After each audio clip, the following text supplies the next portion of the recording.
Good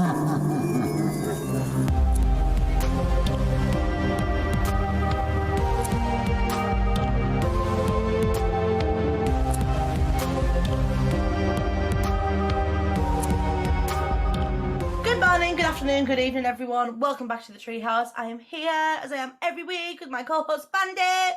Hello. And today, Bandit is treating us with a case file. And what's your case file on, Bandit? The SCP Foundation. Which I don't know as much about as I should, because I'm a fake fan of everything scary. So do you want to... I'm just going to let you go, and I'm going to drink some flavoured water and get spooked. Okay, so the SCP Foundation, for those who don't know, is an online wiki where people post their scary anomalies, and the Foundation secures, contains, and protects people from said anomalies. There are some very, very famous ones that have been around for a while. So like SCP-173, which is the statue, which if you saw the game SCP Containment Breach, that is that's the one that's featured in there, where if you blink, it moves close to you. So if you're a fan of Doctor Who, it's like the Weeping Angels. Except instead of sending you back in time, it breaks your neck. Oh, cool. That's nice. But yeah, very non-threatening, obviously. The SCP Foundation has over, I believe it's over 4,000 entries. Fucking hell. On the wiki. I'll have to check. But they're all very interesting. There's some that are all connected. There's some deep lore in there to look at. But the issue is that it's not all of it's canon, so things do clash because it's hundreds of different writers. So one of the accepted big bads is the Scarlet King, which is his story is really cool. And then things like that. Yeah, so that's the SCP series. Questions, please. So I don't really. I'm aware of like kind of the SCP wiki or whatever. It like goes through them all because there's this one photo. I don't know what SCP it is, but it's like this weird little yellow thing with a really big head, and I think the crack is that you'll die if you look at it. It's got a really big head and like red eyes. Oh, that I think you're thinking of 173, the statue. Where if you blink, SCP-173. There's one called the Shy Guy, which is if you see its face, it will kill you. What's it called? SCP-173. SCP. I'm gonna see which one it is because it's like the one that people use quite a lot, and it's a really ugly thing. No offense. Yeah, it is. It's 173. Yeah, God, so that's the one if you blink or you look away from it.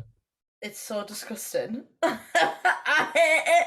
I know it's not meant to be appealing, but there's like a photo of it that like I believe in like the law of it.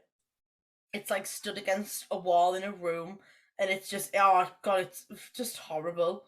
It's just so disgusting. I just hate it. I hate that photo so much. I fucking hate it. Have you got favourites? I have a lot of favourite SCPs. So please go through all of them. So one of my favorite ones is the Scarlet King because of the deep lore. So who is he? What's his crack? What does he do? He's sort of like this world ender from. It's sort of meant to be like Lovecraft's The King in Yellow. It's sort of like that kind of thing, and there's rituals that people summon him and do all that shit. Okay. There is the living room, which is as it fucking sounds like, it's a room that's made of flesh. Oh, what? That when people go in, they become part of it. That totally wasn't what because I thought when you were going to say the living room, it was going to be like a normal living room, because isn't the one that's like an IKEA that you can't leave? Yeah, the endless IKEA, which it's that's actually really fucking cool. I'm sure, isn't there a Taco Bell or something as well? I'm not. Do with tacos. There's one that's a taco. I'm sure there is. Taco Bell. Yeah. There's an SCP for everything. There's the endless IKEA. There's one which is literally called the Gender Switcher, which is pretty fucking self-explanatory. There is the Plague Doctor who kills people and reanimates them as zombies. Great. Then there's things like Site 19, which is it? I'm pretty sure it's Site 19, or is it Site 13? I think Site 19. Which is like a whole like cataclysmic event type of thing. Right. No, it's not. It's not site. It's site 19 is a place, but it's site 13, I think, which is okay. I'm with you. Yeah, SCP-1730, where like a lot of people died. Great.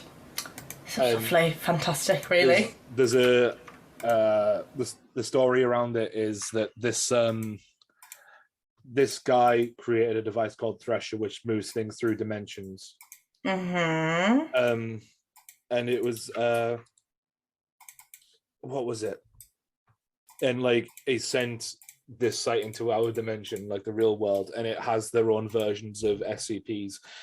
And this guy, instead of like protecting people from them and just like looking at them and making sure they didn't get out, he tortured them and killed a lot of them. So he wasn't a nice man.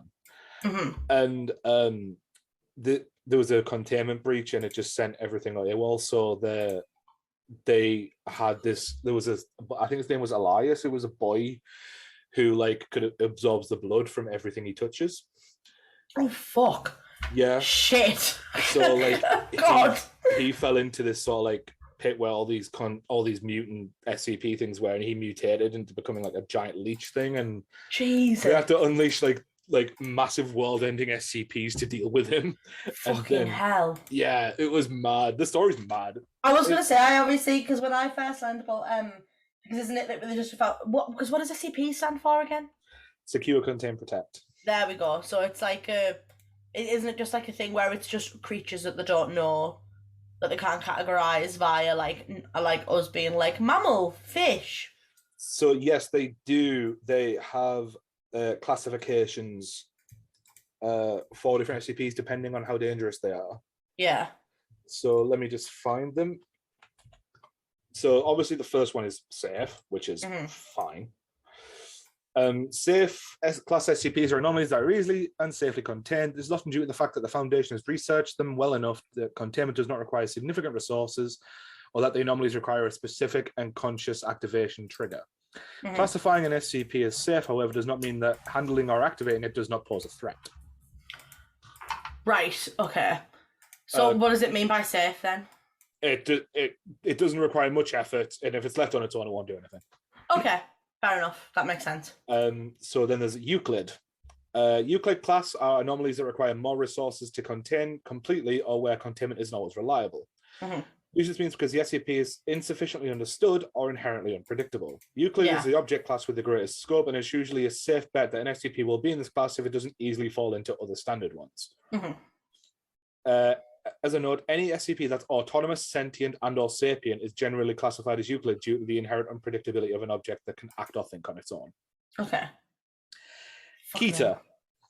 Keter class SCPs are anomalies that are exceedingly difficult to contain consistently or reliably, with containment procedures often being extensive and complex.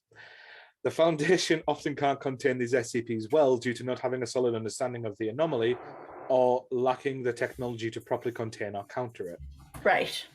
A Keter SCP does not mean the SCP is dangerous, just that it is simply very difficult or costly to contain. Right. Okay. And we're still going. There's more. It's okay. Keep going. I'm listening. I'm intrigued and listening. Thaumiel. A Thaumiel class SCP anomalies that the Foundation specifically uses to contain other SCPs. Even the mere existence of Thaumiel class objects is classified at the highest levels of the Foundation, and their locations, functions, and current status are known to few Foundation personnel outside of the O5 Council. O5 is the big governing body. Yeah. This one, neutralized. Neutralized SCPs are anomalies that are no longer anomalous, either through having been intentionally or accidentally destroyed or disabled. Self-explanatory. Apollyon. Apollyon class are anomalies that cannot be contained, are expected to breach containment imminently, or some other similar scenario. Such anomalies are usually associated with world-ending threats or a K-class scenario of some kind, and require a massive effort from the Foundation to deal with. And then there's Archon, or Archon. Classes are anomalies that could theoretically be contained, but are best left uncontained for some reason. Archon SCPs may be part of a consensus reality that is difficult to fully contain, or may have adverse effects if put into containment. These SCPs are not uncontainable. The defining feature of the class is that the Foundation chooses not to put the anomaly into containment. And there we go. That's all of them. They're the standard containment procedures. Must be fucking hard work being like an admin person in there. Yeah. All them layers. But then there's the SCP does have a lot of funny stuff in it as well. Okay. So like there's a character that recurs called Dr. Bright, who is one with an SCP where like if his soul is trapped in it. So if someone Right. so if this other person wears a necklace, so he could put it on the president or the queen or whatever, Right. his consciousness would take over that body. Oh, okay. So there is a list of things that Dr. Bright is not allowed to do. Yeah, what's the list? There's Don't tease me by telling me about the list and then not give me some of the contents of the list. There's too many, but I'm going to give you some of them. Thank you. Such as Dr. Bright is not king of anywhere or queen. Yeah. Naturally, I think that's fair. There is no market for SCP brand pornography. No, not even in Germany. Where is it? Dr. Bright may not use any form of the word accident as an excuse.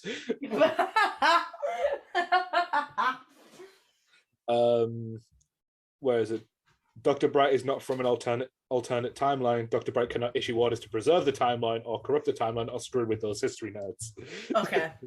So does he carry this around with him? He wears it, yeah. Okay, I was going to say, because it feels like it must be like, not to wish anything bad on them in that universe, but it sounds like he's probably quite hard to, I don't know, like imagine if he just decides not to have not to tell people the rules. Yeah, so he's just Dr. Bright is just like a bit of a chaotic character. He's a bit funny. Yeah. He sounds funny. So Dr. Bright is not allowed to go to fan conventions, let alone use him as recruitment drives, especially not at furry conventions. It sounds like they know what they're doing with him at least. Because I feel like, because I remember obviously he's funny and he's nice and he's cool, but I feel like there are some that, like the one that I was just on about, it just sounds so horrifying. Some of them are genuinely awful. Despite his doctoral degree, Dr. Bright is not allowed to prescribe or administer any of the following: enemas, homeopathic remedies, any sort of medication, free hugs, the healing power of laughter, sexual free healing, hugs, and no more way. cowbell. He's not allowed to prescribe them. But yeah, he's a bit of a chaotic character and there's a lot of funny. It's like, while humour can be an effective way to improve staff morale, it's highly inappropriate to make your mum jokes in the vicinity of SCP-597. And SCP-597, I believe, it's like a blob of flesh or something that probably has mother issues. Sounds like it. Sounds about accurate. But yeah, there's a lot of cool stuff in the SCP Foundation. There's a lot of creepy stuff as well. You can imagine there's a lot of horror stuff. Yeah, naturally. There are problems with it. So, like, my thoughts on the thing is that the ones where you don't know a lot about, so like you don't know the origin of the statue, for example, 173, you don't know the origin of the shy guy, you just know what they do and what they're capable of. Yeah. And you know how to avoid them. But at the same point, it's like there's ones where like they just have superpowers stacked on top of each other. And it's like, fucking hell, Jesus. And it's like that's a bit much. But then there's ones where like the Scarlet King or Mechane the Broken God or things like that, where they are like existential threats, and that's where it's also gets really good because there's a lot of deep lore around it. And someone did make like an SCP tabletop game, I think, like a fan-made one, and I really want to do one. Unfortunately, SCP is well, it was when I last looked it up, but it might not be now. It wasn't a contentious thing for copyright. What does that mean? So, some guy in Russia asked if he could make a book for like with all the SCP descriptions and artwork and shit. Oh yeah, I think you've told me about this. Continue. And it was like, yeah, it's an open source thing; anyone can do it. Yeah. And then he tried to claim copyright for it for SCP. Yeah, that's which not fair. In Eurasia, which should be like here and Asia, and all the. I don't know how the ruling was, so I'm going to see if I can actually look it up quickly. SCP copyright. I hope not. That's sad. Very sad. What a prick move as well. It sounds like a bellend. But yeah, it's just shitty move. That is a shitty move. But yeah, any more questions about the SCP? I could do some readings for you.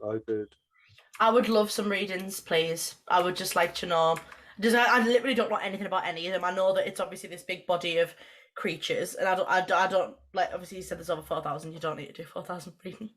But I just want to know if you just pick some ones you like and tell me they're crack. If there's any ones with origins as well, because obviously I know some of them don't, and that can make them scarier. But any that have like a more rounded. Because I'm genuinely the only times I've ever been exposed to anything to do with like SCP stuff is there's a guy on YouTube who does ASMR SCP readings. So he reads out SCP profiles just in ASMR. There's the infographics show who do like, just as it says, they have an on, like after they did a few SCP videos, they made their own SCP channel because they were that popular. Oh really? Like people really like the SCP stuff. Mm-hmm. Okay, so this is SCP-027, the Vermin God. 027. So do they go? So is SCP-001 like the first ever one? So yes, but there's a thing about SCP-001 which is very different. Okay. Where like there's a lot of them because it was before like the SCP Foundation was classified as a thing in the law. So like a lot of ones have 001 as their name. Right. I'm with you. So Vermin God, let's have a look. SCP-027 appears to be a phenomenon of unknown source that seems to be tied to one human subject at a time. As a host to SCP-027, subject known as 02702 is constantly surrounded by swarming vermin that are drawn to his location. Oh, the subject does not appear able to assert control over these creatures in any way, and is in fact prone to occasional attacks from feral specimens. Oh, God. These creatures have also been known to attack personnel who approach too closely. Mm-hmm. Wherever the subject goes, an initial swarm of flying insects such as gnats and flies will start to form a cloud around him, usually within 2 to 3 minutes. Shortly thereafter, crawling animals, including lice, cockroaches, worms, and spiders, mice, and rats, will begin to appear. The longer the subject remains at a location, the more vermin will gather there. When the subject leaves a location, some of these creatures will follow, but most will just disperse. Mm-hmm. SCP-027 is known to transfer between hosts once, upon the death of the first known host, subject 02701.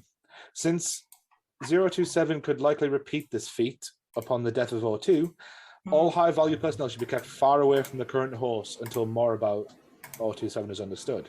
O27 is also likely transferred between hosts an unknown number of times before containment. Research into potential previous hosts has commenced with preliminary evidence suggesting that O27 may have existed for at least... I've expunged the data. I can't see how many years it is. There's a thing where like it hides the thing on the wiki, so like when it's classified information, I'll just hide it for at least X amount of years. That makes sense. It's very, very cool. There's a lot of stuff where it's like data expunged or data redacted and shit. But yeah, that was SCP-027. That sounds fucking disgusting. No offense to that SCP. I'm sure he has a very difficult time dealing with that, but it's so fucking gross. So gross. Horrendous. There was one, can you see if you can find the taco one? There's one that's just a taco.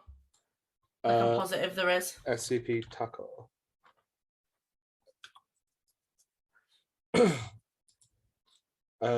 Taco Bell on the moon.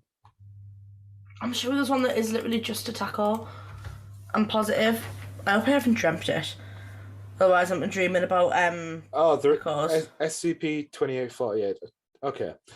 SCP-2848 is a taco recovered from Fiesta Mexicana Grande restaurant in Tennessee in 1989. SCP-2848 consisted of a deep-fried corn taco shell, ground beef, lettuce, tomato, white American cheese, and various spices. There we go. 2848 is fully sentient and possesses the ability to communicate and understand spoken English. Oh my God. Investigations show that the shell of 2848 vibrates slightly, producing sounds with which are indistinguishable from human speech, though often described as slightly tinny. But it can talk. Yeah. Great. Through unknown apparatus, 2848 is able to perceive touch and smells. And while 2848 cannot describe the people or objects around it, it does claim to be able to see things around it. Whether this is a genuine response that is somehow hampered or an imagined response caused by its current state is unknown. It has no knowledge of how it became what it is, though it recalls many events and circumstances from before this time. While extensive knowledge of current events through preceding decades, information about its personal life, and a fair amount of data dealing with the stock market is known. 2848 has no recollection of its name or the names of anyone else it knew. While it is aware of actions it took, these actions are sometimes known only out of context.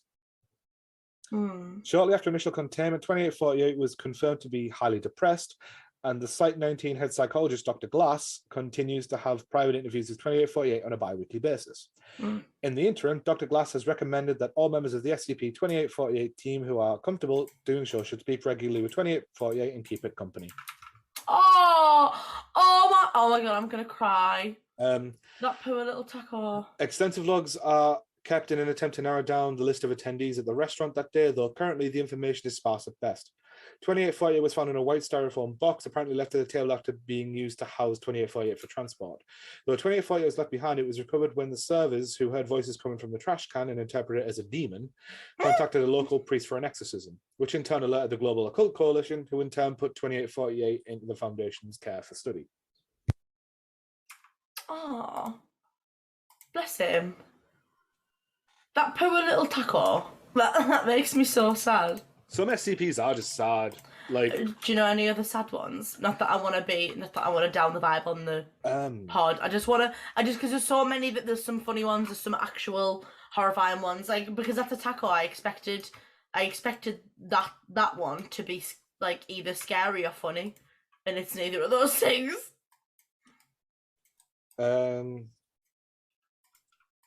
So let's have a look at this one.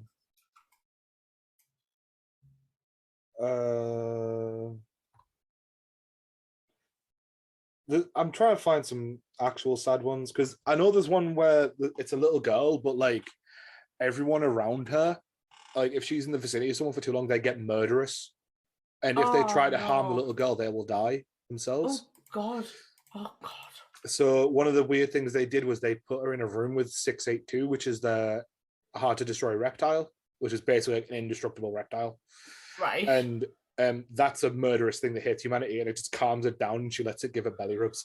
Oh my God, that's so adorable. But then, that's what I mean. I know nothing about it, so I thought it was all just spooky ones. But then one of the things Dr. Bright is not allowed to do is to convince new people that they can tame SCP-682 with newspapers and cheese. Oh, bless. But yeah, there's a lot of SCPs out there. I think I have talked about SCPs a little bit before. If we have, it's only been you. I think I've spoke about them with Callie, because I think Callie likes them as well. SCPs are weird, yo. Like some of the things that are in there, I think like people have put pre-existing things in. So like Bigfoot's one. I think the Slender Man is one as well. Like being retroactively put into the SCP universe. Because obviously that's Slender Man's a something awful thing. But yeah. I think Siren Head's been put into it. I think a lot of shit that Trevor Henderson's drawn. I was going to say Siren Head wouldn't surprise me. But I just think I know that's kind of the thing with anything on the internet, but I just can't believe how huge it is. After like, obviously, I don't know how it was started or anything like that. I don't know how like the SCP thing started actually. But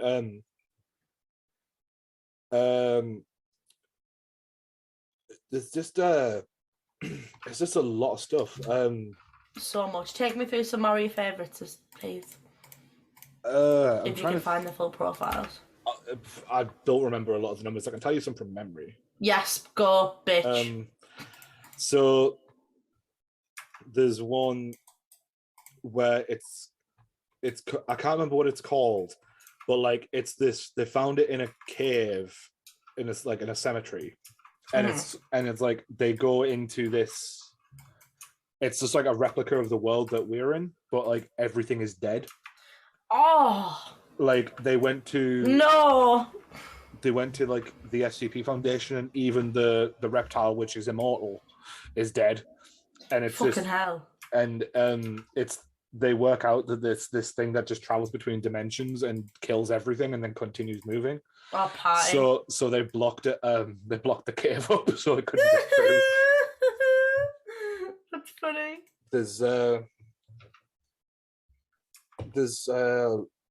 what's the other one? There's one where it's a tattoo that travels between people and like gets people angry.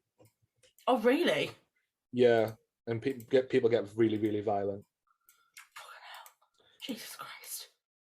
There's one which is a photo booth, and when people take photos in that, some clones of them come up and try to take their life over. Oh no! I hate anything to do with like clones and doppelgangers. Proper makes my skin crawl like really, really badly. What's the crack with the IKEA one? Oh, so you just people just end up in this IKEA, which is like Could you find the profile and tell me once you've told me your gist of it? SCP-3008. SCP-3008, also known as the Infinite IKEA, was an infinite-sized building that houses SCP-3008-2, which are known as the staff, and currently contained by the Foundation. There's like series of how to beat it as well, like how. Oh, really? How? I would like to know more about those as well, please. I'm not anticipating. There's a video, so I won't be able to. Okay, no bother. A large retail unit previously owned by and branded as IKEA, which is obviously the retail chain. A person entering 3008 through the main entrance and then passing out of sight at the doors will find themselves translocated to 3008-1. This displacement will be typically go unnoticed as no change will occur from the perspective of the victim. They will generally not become aware until they try to return to the entrance. It's 3008-1 is a space resembling the inside of an IKEA furniture store, extending far beyond the limits of what could physically be contained within the dimensions of a retail unit. Current measurements indicate an area of at least 10 kilometers squared with no visible external terminators detected in any direction. Shit. Inconclusive results from the use of laser rangefinders has led to the speculation that the space may be infinite. It's inhabited by an unknown number of civilians trapped within prior to containment. Gathered data suggests they have formed rudimentary civilization within 3008-1, including the construction of settlements and fortifications for the purpose of defending against 3008-2. And 3008-2 are humanoid entities that exist within 3008. While superficially resembling humans, they possess exaggerated, inconsistent bodily proportions, often described as being too short or too tall. They possess no facial features, and in all observed cases, wear a yellow shirt and blue trousers consistent with IKEA employee uniform. 3008 has a rudimentary day and night cycle determined by the overhead lighting within space, activating and deactivating at times consistent with the opening and closing times of the original store. During the night instances of SCP-3008-2 will become violent towards all of the life forms within 3008. During these bouts of violence, they've been heard to vocalize phrases in English that are typically variations of "the store is now closed, please exit the building." Once day begins, 3008-2 instances immediately become passive and begin moving throughout SCP-3008-1, seemingly at random. They are unresponsive to questioning or other verbal cues in the state, but will react violently if attacked. Oh my god. 3008-1 is known to have one or more exits located within, though these exits do not appear to have fixed position, making it difficult to leave once inside. Using any other door besides the main entrance to enter the structure or breaking through the walls of the retail unit leads to a non-anomalous interior of the original store. Since containment began, 14 individuals have managed to exit 3008. Following extensive debriefing, all individuals have been administered amnestics and released. Wait, so how have they gotten out? They've just found an exit. Oh shit, what the fuck? So like there is an exit, but fucking I don't know. So it's very, very, very, very hard to find. Yeah. I think they're my favourite ones, you know, ones that aren't exactly animate. Like obviously it must be in some way. Do you know what I mean? I feel like that one specifically reminds me a lot of the new Five Nights at Freddy's game. the one in the big Peterplex security breach. Oh my god, it's so the silhouette of the Peterplex is so good. Yeah, and way to go, Superstar. I think there's a lot of like kind of creepy content around IKEAs as well. There's I can't remember what it's called, but there's a book about a zombie apocalypse in an IKEA, and it's set out like an IKEA catalogue. It's meant to be really, really good. I just can't remember what it's called, but I just think it's funny that there's a lot of like, because obviously IKEA is like, I feel like it's a very much more like modern iteration of using stuff like kids and children's toys like in horror stuff, because obviously like they're inherently innocent, and obviously everyone, like the whole crack is that people love going to IKEA. Do you know what I mean? Like that's everyone's crack, is that IKEA is a nice place to be, and I just think it's funny that they're now using it as like something creepy. It's called Horror Store, I think, the one you found. Horror Store, yes it is, but store is like Horror Store. Like it's got like an O with the two. A horror comedy novel that was written by Grady Hendrix and illustrated by Michael Rogalski. The novel was released in paperback on September 23rd, 2014 through Quirk Books, and is set in ORSK, an IKEA-esque store that has been experiencing supernatural phenomena. That's going on my Amazon wishlist right now. I found it in a Waterstones in London too. I was looking through the horror section of Waterstones, and then obviously it's all very classic like horror stuff. There's a lot of H.P. Lovecraft, and The Woman in Black is there, and like this big shelf full of like hardback books, and then the fucking Horror Store was just like sticking out in the middle. That's added to my wish list. I've got loads of scary stuff in my I think we spoke about this, didn't we, about scary books? Because I've got loads, absolute metric shit ton of stuff in my Amazon. The one that I've been thinking about the most, I honestly don't have a clue. Like I'm trying to see if I can gonna see how much it is. But it's about 4 people who get trapped in a bathroom during a hurricane, and it sounds really, really good. So I want to find it. And buy it, but it's like £10, which I do not have because I'm poor. But the Horror Store one, when you flick through it as well, it's not just like normal writing. It's set out like a proper catalogue. Like it's got photos and shit in, like catalogues do. Yeah. Really, really fun. Really, really good. But my favourite, I really like, I see, like, from the little that I know about them, like inanimate object SCPs are really, really good. SCPs, there's a lot of really good ones. There's a lot of really stupid ones. I think there's a section of stuff. So there's one. So I found a list of stuff that's anomalous. What does that mean? Anomalous. Yeah. One-off. So if something is an anomaly, it's.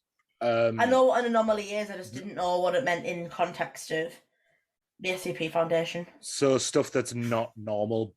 Okay. So this list is it's I think it's of stuff, just weird stuff, as in stuff that isn't like active alive creatures.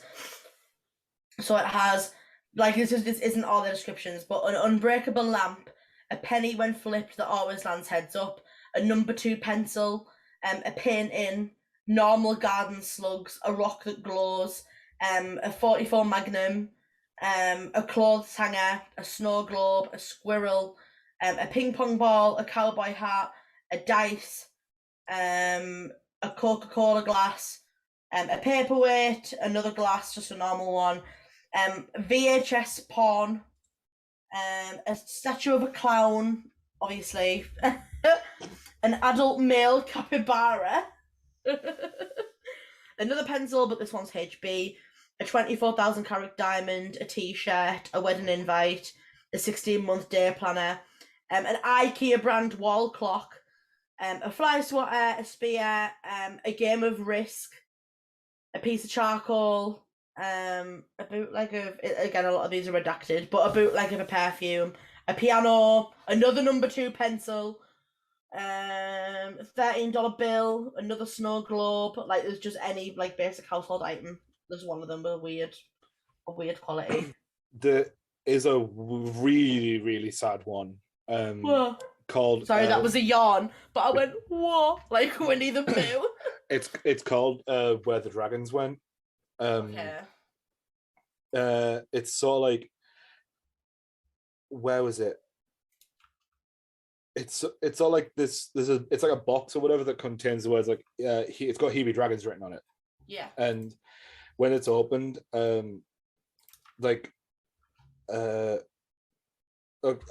found the entry here. Hold up. So, it's neutralized, which is a shame. Yeah, the cardboard box that's got Hebe Dragons on it. When it's not in the process of release, it reveals to be empty. It will inflict open and initiate a release of SCP-1762-2. During this time, the box will briefly emit a large amount of black smoke that quickly dissipates. It takes an average of 20 seconds. And the beings that come out, I'm just going to paraphrase now. The beings that come out, they're like origami dragons. Yeah. Composed of kami paper, and they fly together in large groups and interact playfully with each other and personnel. They're very friendly. And after approximately 2 to 3 hours time spent outside, all instances of SCP-1762-2 will return and fly back into the box. A message written or carved into the varying material sometimes materialize on top of SCP-162's lid. Box retrieves all this. Yeah, okay, so it's got everything.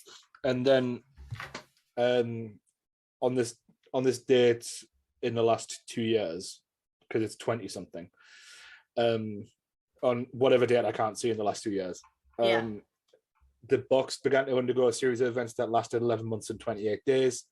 These events, as well as prior incidents, led up to the beginning of the scenario now being classified under the title the Jabberwocky event. Right. And basically, it's sort of like the world that's being eaten. The paper dragons world's being eaten by something, and they're just asking for help, and like they can't receive it, and it's really sad.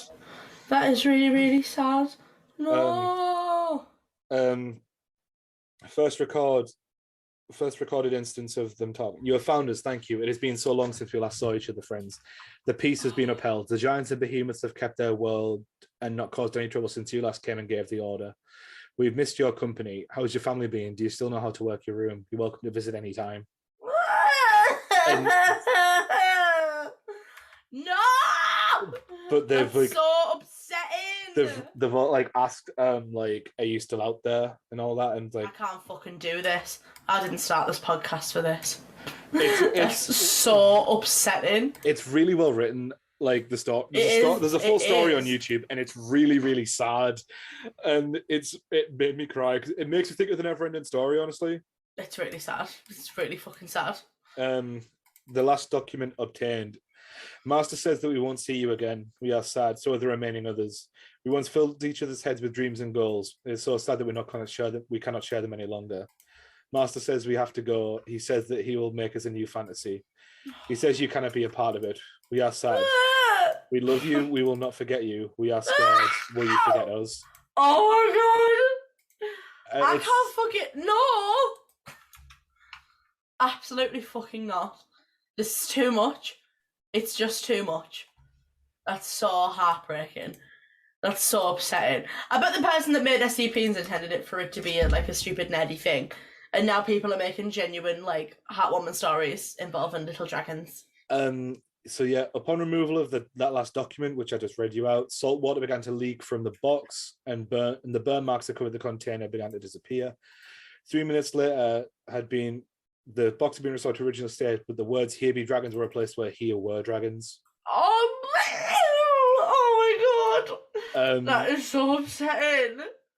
And since the end of the Jabberwocky event, the box has shown no further anomalous properties being declared neutralized. So SCP-1762 and 3 deceased instances. So the box and 3 deceased instances of the paper dragons now reside in one of the researchers' offices for commemorative purposes. It's such a depressing story, but really it's so nice. It's lovely. It's a lovely story. It's a lovely SCP, and it makes me sad. I can't believe there's that, and that's it, like, within the same universe. Yeah. Like, as that weird, horrible statue thing.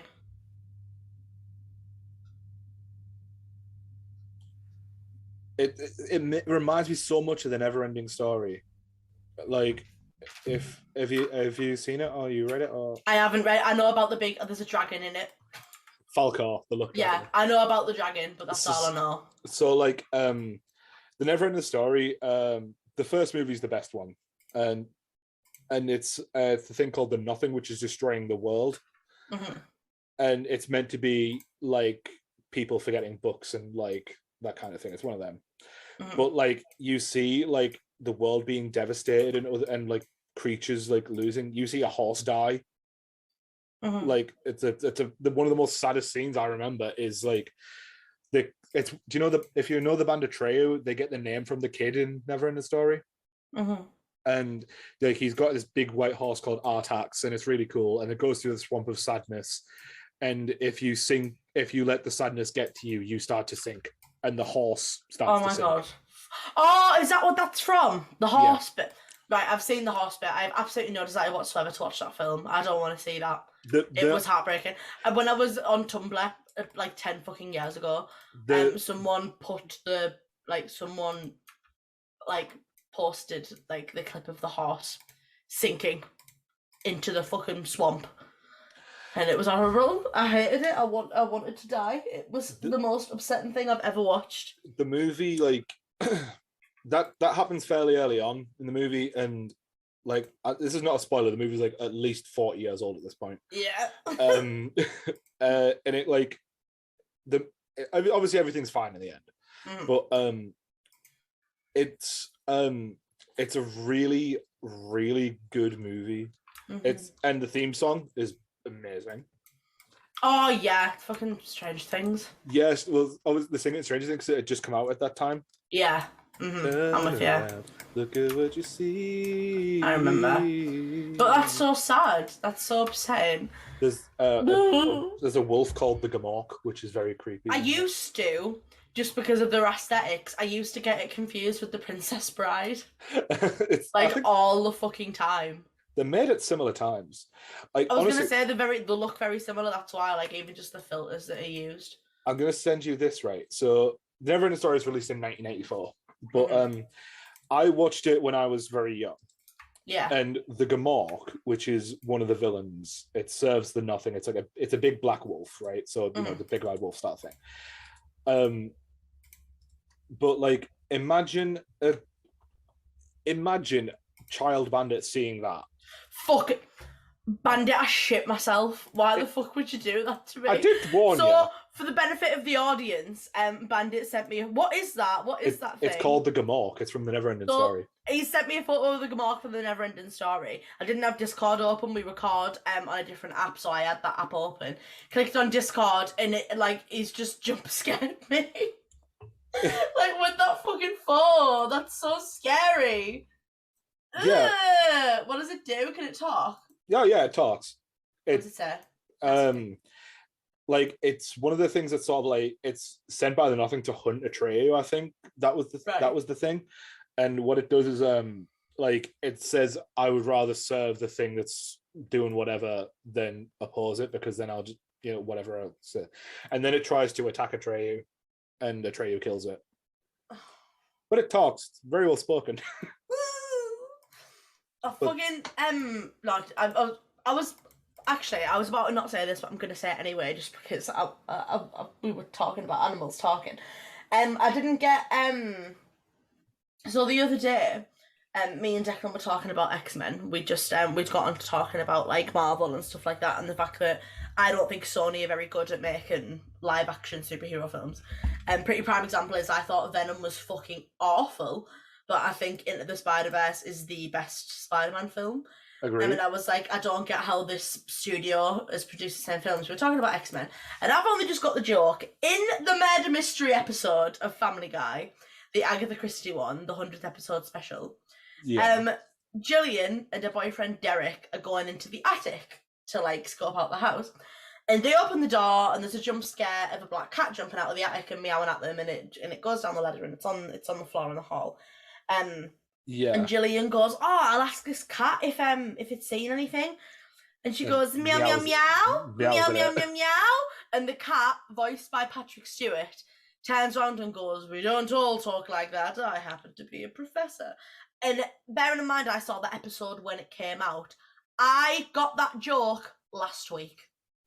I got that joke. We were talking about it, and then he was talking, because I haven't really seen that much of the X-Men either. I've seen a couple of films when I was younger and I didn't like them, so I haven't rewatched them.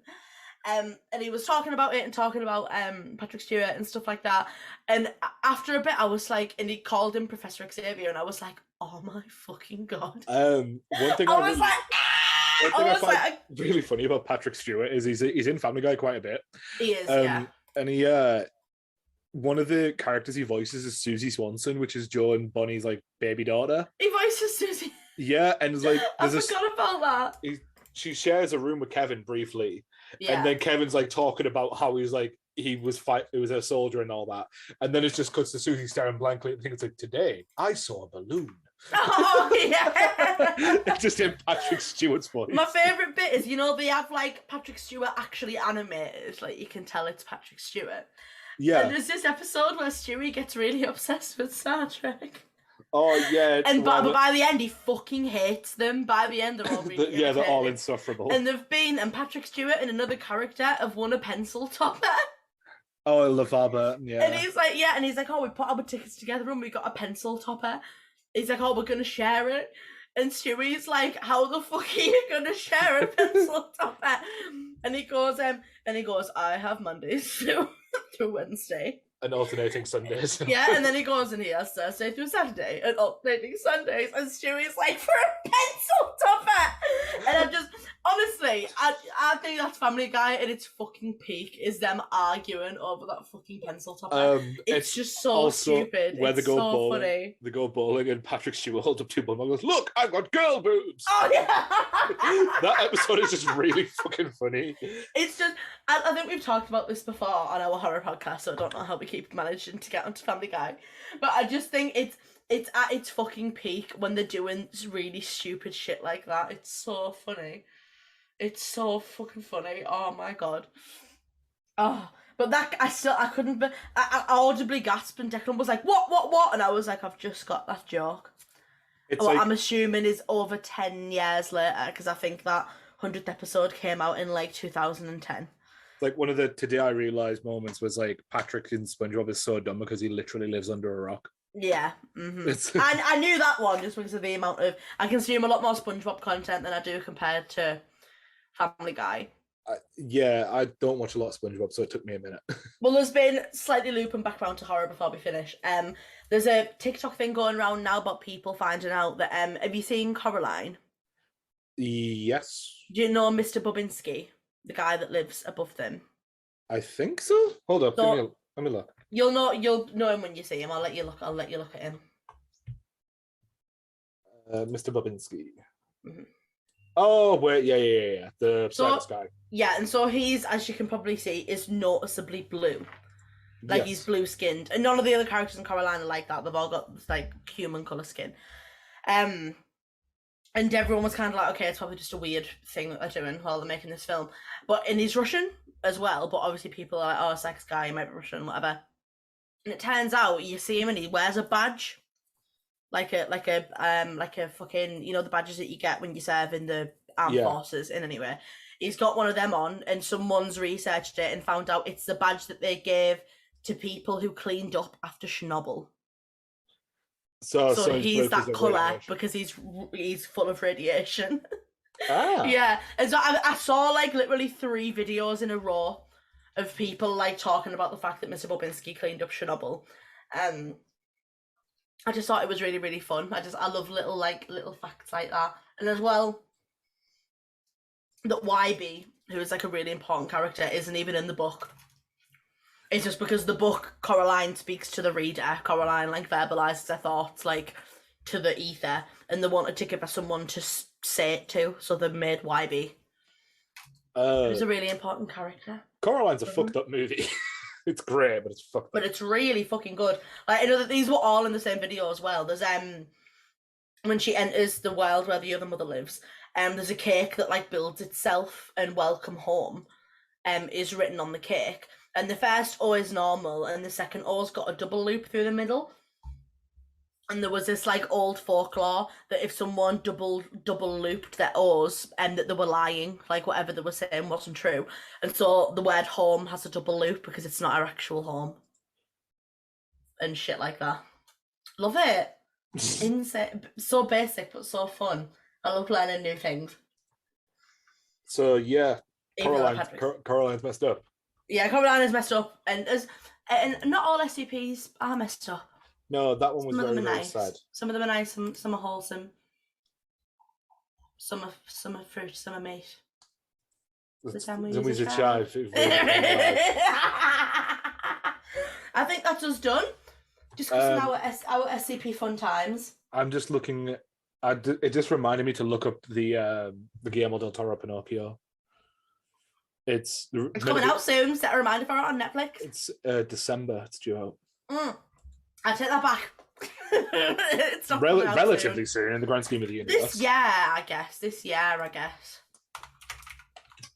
Finn Wolfhard and Ewan McGregor and David Bradley. And I can't believe they're bringing that out like around the same time as Pinocchio with gay Pinocchio. What? No? Yes, you do. We've had this. So there's another Pinocchio film, another animated Pinocchio film coming out, but it's let me see, who is it by? It's by Lionsgate, I think, or something like that. And it's like normal Pinocchio. But it became a meme because loads of people were saying that he was gay. Because there's this one bit, let me see if I can find it, and it's really, really funny. Let me find it. Wait, let me see if I can find it. Pinocchio, a true story? Yeah. We can hear this over the recording, by the way, so just... I know, I'm just going to see if I can find it. But basically, at the start, he's riding about, and he goes, Dad, when can I leave to be on my own? And it was like a meme on TikTok, and when I first saw it, I was like, that's got to be fake. I was like, there's no way. I was like, someone's edited that and it's funny, and it's not, it's fucking real. Like it's fully real. But apparently, I actually don't know when it's coming out, but apparently it's like out shit. Already, apparently. Oh, apparently it's pretty awful.